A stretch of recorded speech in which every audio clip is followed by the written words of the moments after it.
Children, in this session we are going to discuss objective of chapter 10 cyber safety. Now the first objective is fill in the blanks. The first one is computer ethics are set of procedures, moral principles and ethical practices that regulates the use of computer. Now remember, we have discussed this chapter thoroughly. This chapter is very important, not from the point of view of scoring marks, children, but this is very important for you now to know that while accessing internet, what measures should you take? What are the basic ethical issues? What rules should you follow? What procedures and responsibilities or behavior you should opt while accessing internet?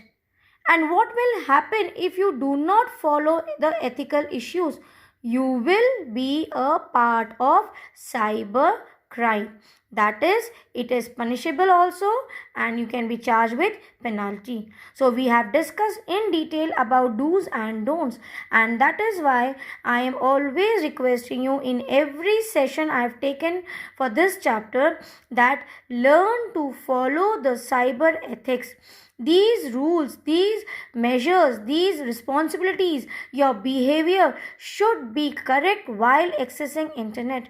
Not only about how you use it, it is also about what you comment on others' post also. So I hope from this chapter you are able to learn a lot and avoid cybercrime. Now the second one is the simplest way to prevent plagiarism is citation. Now, what do you mean by citation? It is simply that if you want to fetch any information, you want to copy any, take for example, you want to copy any quote to your document, or you want to add any music or song to your document. So, you should write down the source from where you have brought this, or you should mention the author or the creator's name. Okay, and basically what do we mean by plagiarism? Plagiarism means to steal something from internet which is not yours. That is, you are not the creator. You have not written this code, but you are adding it to your document. So if you want to add this to your document, you should put the name of the author. This is the simplest way to prevent plagiarism. The third is cyberbullying is an act of deliberately harming, harassing and targeting a person by another person using internet. That is correct. You do it intentionally, and it is basically a target on person also and sometime on organization or group also. Remember, when you target somebody intentionally by fake news or you harass the person, try to disturb the mindset of the person by something which the person has not done, by some, it can be any type of bullying. In general what is bullying.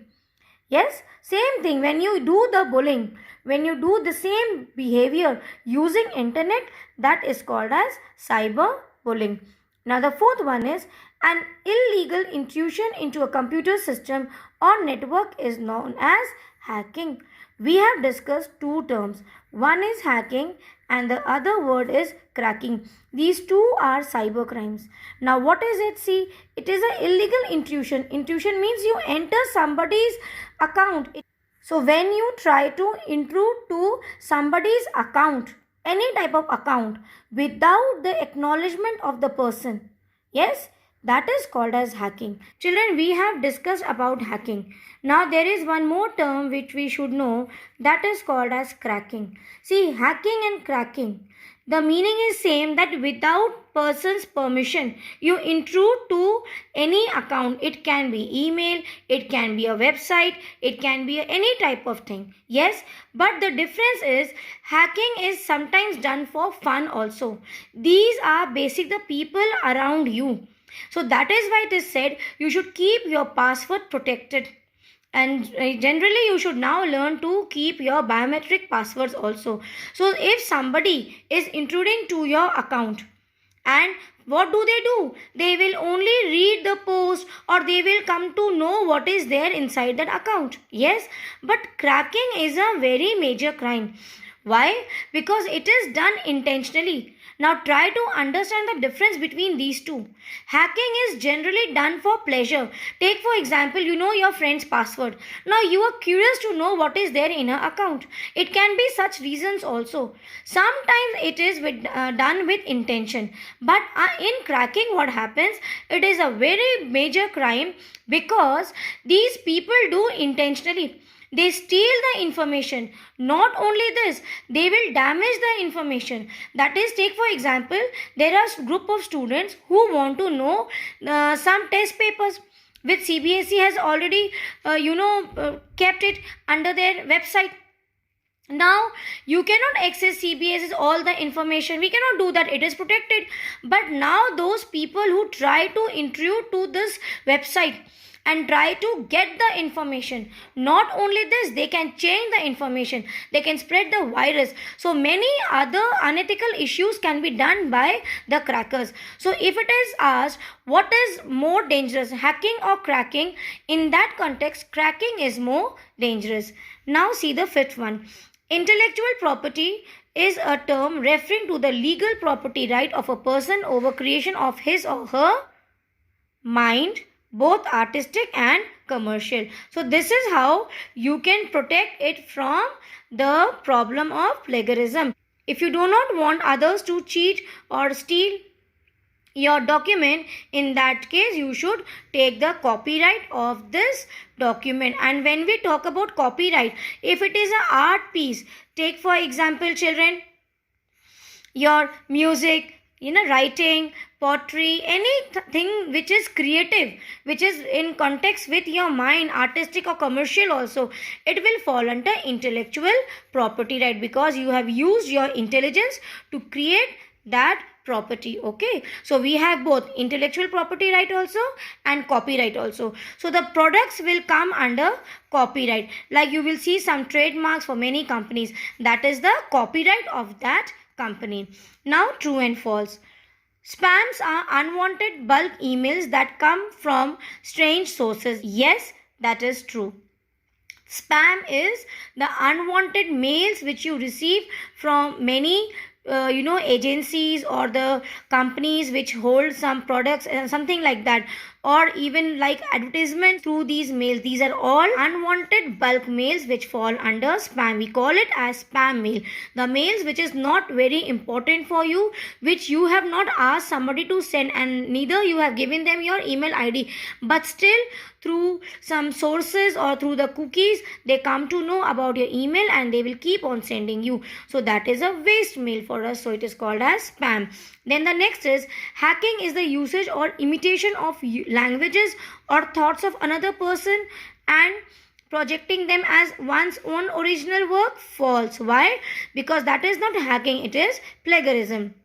The third one, you can identify the unsecured website by looking at lock sign or HTTP on the address bar. Very true. Now I will tell you how.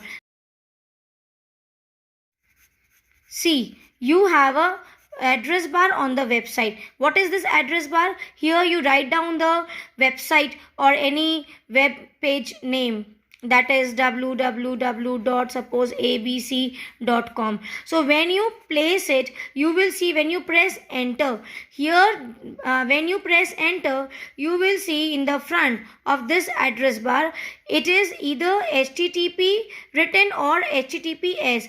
Then you have colon and backslash and some other things are written. So this S explains you that it is secured.